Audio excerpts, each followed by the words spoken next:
Почитувани, добродојдовте во новата епизода на Инженеркаст. Денес ќе разговараме за ризиците во геотехниката.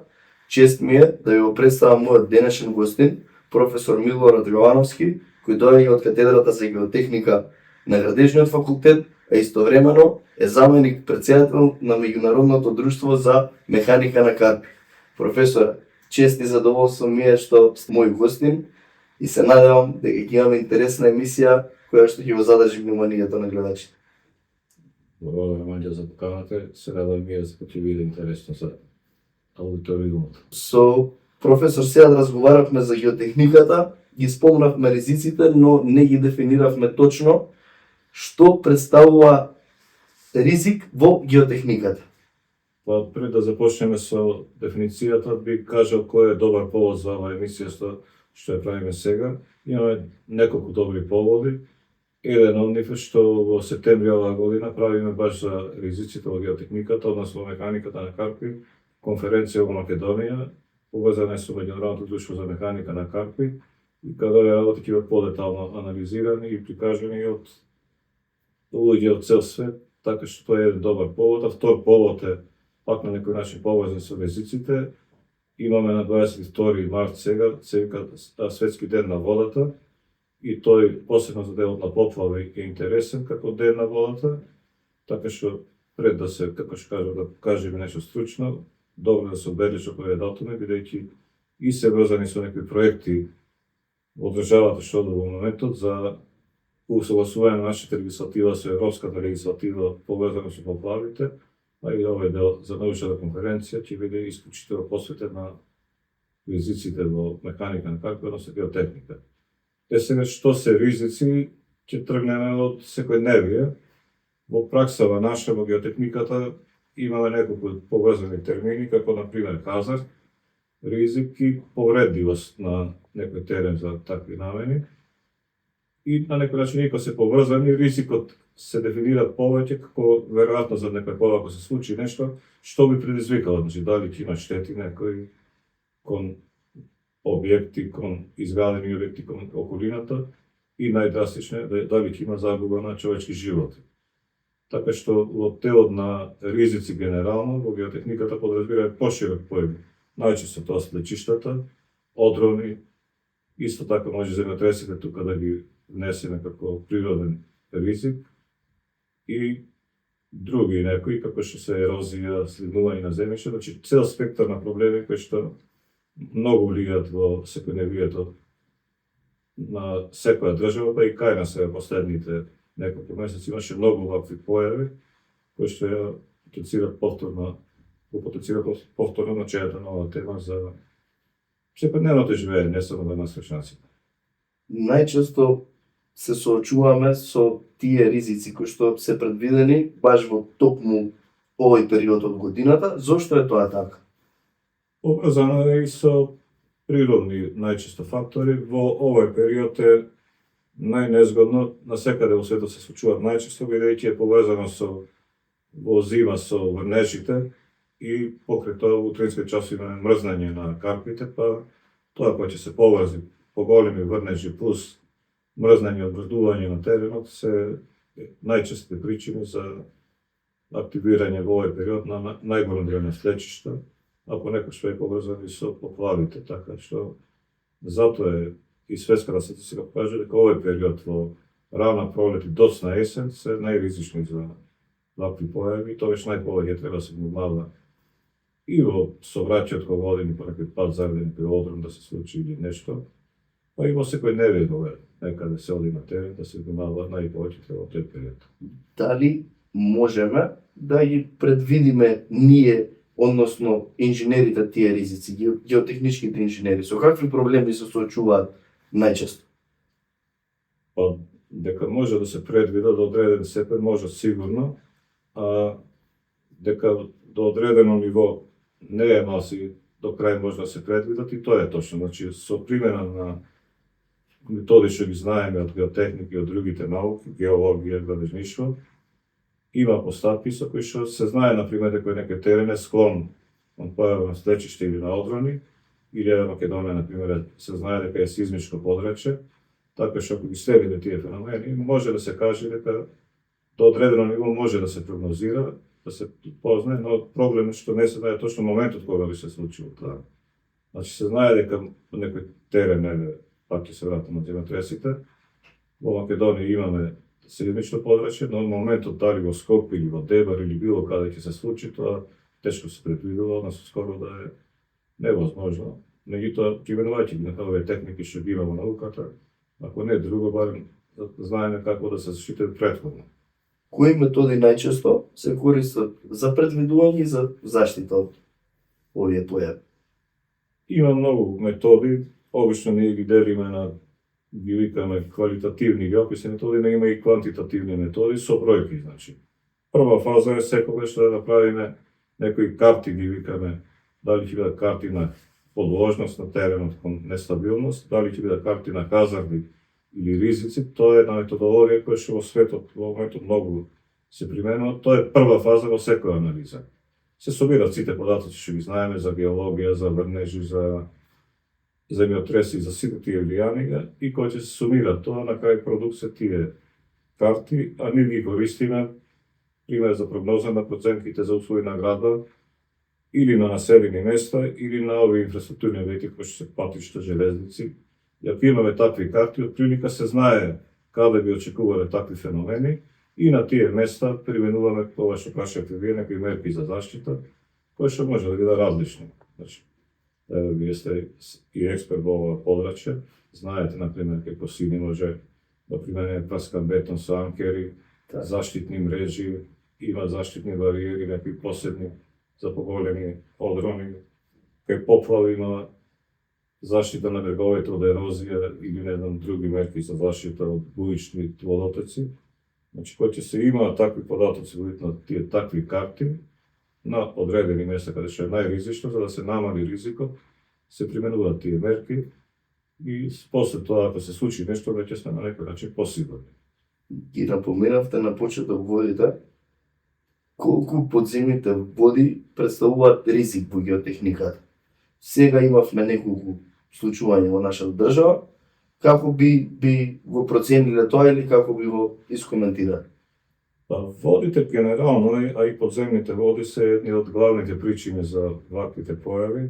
Има површинските води, интензивните врнежи предизвикуваат најчесто поплави. Од друга страна, кога тие ќе влезат во подземјето, веќе станува дел од подземјето и тоа се вика подземна вода, а пак подземната вода, кога градиме нешто во терен каде што има подземна вода, некој подземни искоби ќе биде некоја пострана косина, ако е во теренот, таа е една од основните причини да се случи некоја нестабилност, нормално ако не ја предвидиме соодветно.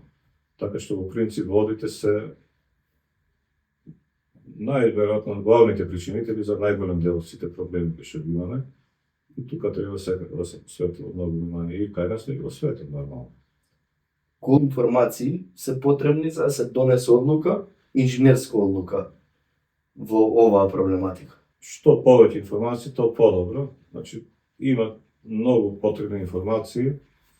Понекогаш имаме ние доста податоци за некој терен, понекогаш ни недостасуваат.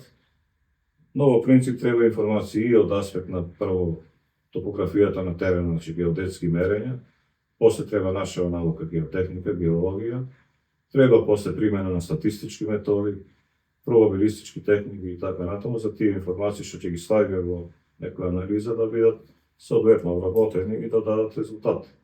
Инаку ако во денешно време малку сега нели современо да применуваме многу софтвер, но со слаби влезни податоци или несигурни, резултатите нема да бидат добри без разлика колку ќе биде добар софтверот. Така што дека треба податоци треба, дека треба нивно архивирање и постојано обновување исто така треба. И тоа е едно поле вака за бескрајна работа, посебно на помлади колеги што доаѓаат, тоа да се внесува во системи за анализа, за да бидеме поуспешни колку што сме сега. На почетокот заборавив да прашам прашање кое што ќе ја интересира повеќе јавноста, тоа е слегнувањето на темелите. Како би го претпоставиле геотехничките инженери тоа слегнување како ризик? Како би го одговориле тоа прашање? Како и сите други работи, за да се одговори тоа прашање, прво се прави првата работа. Значи, пред да се гради нешто, треба да направиме добри истражни работи, на тоа место каде што ќе градиме. Се собираат податоци за деформабилност на подлогата и други проблеми, дали нема подземни води, и тие следнувања може да се пресметаат во фаза на проектирање.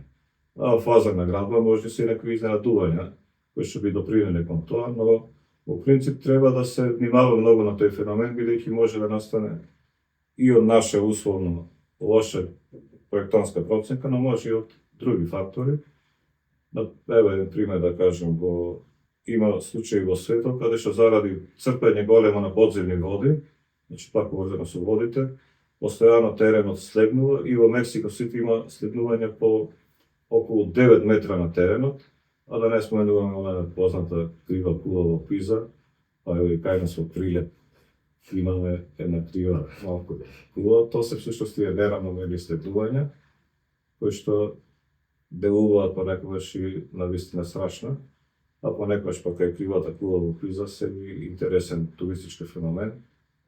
А можеме да се каже се дали можеме да исправиме кулата во Пиза, со техника сигурно можеме, ама ако исправиме целосно нема да биде интересно за посетителите, па малку тоа што се случило сега испаѓа да биде интересно.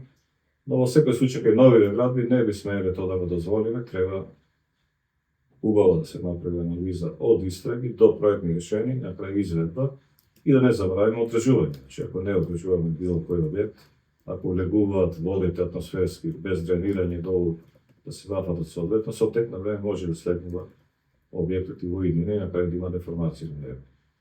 Предавате на градежниот факултет предмет кој е поврзан со животната средина, тоа е заштита на животната средина во геотехниката. Како геотехниката влие врз заштитата на животната средина? Па геотехниката е таква научна дисциплина која е толку широка, покрај другите работи што ги изучува, многу во денешно време се применува баш за проблеми на заштита на средината од повеќе аспекти. Прво заштита вака од стечишта, од одрони, па е влијание од земјотреси, а друго е заштита и на самата почва и на подземните води и на подземјето. Значи сите тие феномени геотехниката ги изучува, а исто така многу во денешно време се применува за заштита кај овие така наречени жешки точки што се околу индустријски објекти, загадување од пример ова што секојдневно ние го гледаме, загадување на воздухот, со врнежи едноставно тие загадувачи постепено може да влезат и во подземје, така што и тука геотехника може да помогне со примена на некои системи да се намалат сите тие влијанија. Значи една од областите кои што се за развој понатаму во геотехника точно е тој дел. Може би добро да споменеме сега последниве примери што беа, сигурно сте ги слушале за загадувањето на водите во Струшко. Пак е тој некој феномен со природата врзан, но носи и влијание од надворешни фактори. Ако добро тоа се осмисли во иднина, може да се минимизираат тие работи точно со одредени геотехнички и хидротехнички мерки. Така што тоа би било точно една од областите каде што може да би се навистина да се многу придонесе. Значи, главната улога е уствари заштитата на самата почва, која што ние утре ќе ја користиме. Иднината на управување со ризик, технологијата оди напред, колку вештачката интелигенција има примена моментално за намалување на геотехничките ризици и која технологија најмногу помага при намалување на геотехничките ризици? Дека современите технологии може да бидат голема корист, тоа е, мислам, многу јасно во денешно време. Има толку напредни методи на следење, на поместување на теренот и други анализи. Например, во денешно време со сателитиве до дел од милиметар може да се следат поместување на некој терен и тоа е навистина голема помош, бидејќи без одење на терен, всушност можеме голем дел од потоците да ги имаме, што се вика, во живо, во секој момент да се гледаат и да се анализираат. Не е како порано кога главно имаше многу теренска работа со директно да има терен. Денес тоа е многу олеснето, бидејќи современите технологии кои што дел се применуваат и во геодезија, например дрон техника, лидар снимки и други такви методи, покрај сателитските анализи, помагаат многу во нашите геотехнички анализи. Сега вештачката интелигенција е малку со внимание, мислам, треба да се применува во геотехника, помага сигурно, но помага најповеќе во делот на обработка на податоците. А автоматски, дека може да ни реши проблем, не може, бидејќи сепак ова наука бара и теренска работа, многу истражување со директни методи, така што покрај таа помош што секако ќе ја даде, и така ќе се развива на светот, но во ова наша област ќе треба исто да се задржи стариот малку стил на работа. Она што ќе го види човек на терен е незаменливо, и искуството на собрани од објекти кои што се во градба и она што ќе го види човек од книга што викаме не може све да се прочита. Значи помага сигурно, но да се применува со внимание. То посебно сакам да кажем за вас помладите, бидејќи сите, па и ние сега, старите, постојано сме на компјутерите и забораваме малце што значи теренска работа. На самиот почеток напоменавте, односно најавивте меѓународната конференција која ќе се одржи во нашата држава. Истовремено вие сте заменик председател на меѓународното здружение за механика на карпи на светско ниво. Зошто баш во нашата држава? Кои бенефити ние ќе ги имаме како држава од тој настан тука што ќе се реализира баш кај нас и нешто повеќе за здруженијата? Па добро, мислам, така беше и почеток, еве да продолжиме во тој контекст. По животот, мислам, ништо не доаѓа случајно, така што и една организација на таква конференција да се добие, претходно бара многу труд од тим на луѓе. За среќа ние од Друштвото за геотехника и на факултетот имаме колеги кои што се и помлади и поенергични, кои што заедно со нас повозрасните, со години сме се залагале да се развие и геотехниката кај нас па и пошироко, и на тој начин преку нашата активност, еве да се пофалиме, ако човек не е убаво да се фали, но сега зборам во име на друштвото. Нашето друштво за геотехника 2013 година доби награда во Австрија за најдобро здружение во светот за оваа наша област, и преку тие наши активности успеавме преку апликација, значи никој не ни го даде затоа што така сакал, туку аплициравме и како условно на конкурс ни го додели меѓународното друштво да го организираме, и тука на таа конференција ќе има многу рекол вакви теми на почеток. Ќе бидат присутни луѓе од над 35 држави, ќе дојдат од овој бордот на меѓународното друштво голем дел на луѓе од други асоциации, и ќе биде навистина, мислам, да го речем празник и за градежништвото, и за геотехниката, и за механика на карпи посебно. Па така се доаѓа до успех, само со упорност, со тимска работа и со систем, значи без систем нема ништо. Називот на конференцијата ќе гласи?